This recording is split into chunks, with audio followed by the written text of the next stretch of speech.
چرا اینجوری میکنم؟ سلام، خوش اومدیم به یه ویدیوی دیگه با من.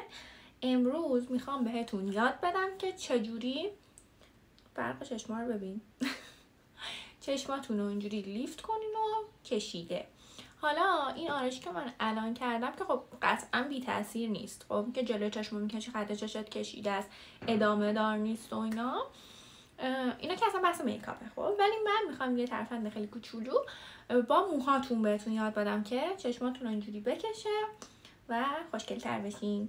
توی ادامه ویدیو بهتون میگم لایک و سابسکرایب یادتون نره و اینا.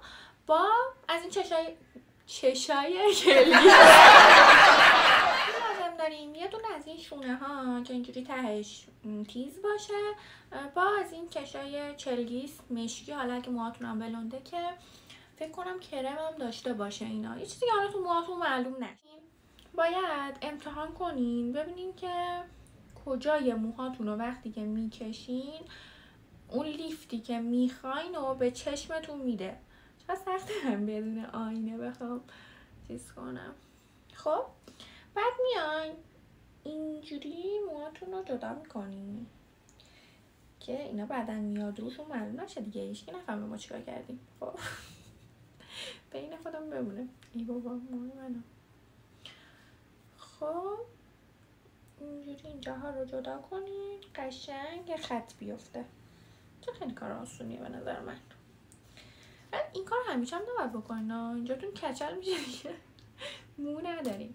این چشه رو اول اینجوری دوتایی کنین بزنین انگشتتون بمونه، چون بعدا وسط کار نمیتونین موهاتون رو بل کنین بخواین اون حرکت رو بکنین.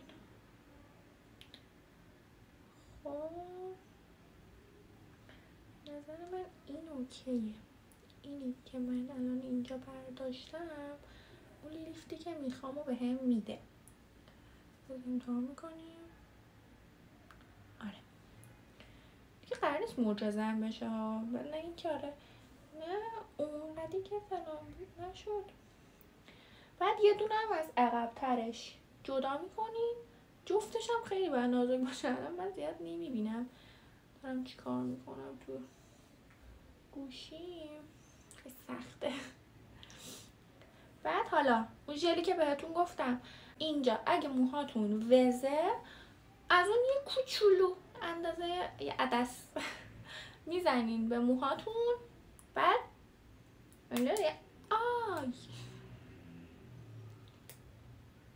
یه دندون اینا کمک میگیریم. خب میاریم این دوتا رو، خیلی درد داره ها، یعنی بگوشم و خوشگلم کنه قشنگ. اینا رو قشنگ 2-3 دور کشه رو میبندیم که سفت بشه.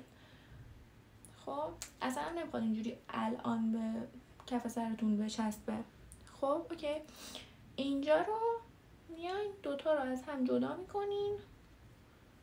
نمیبینم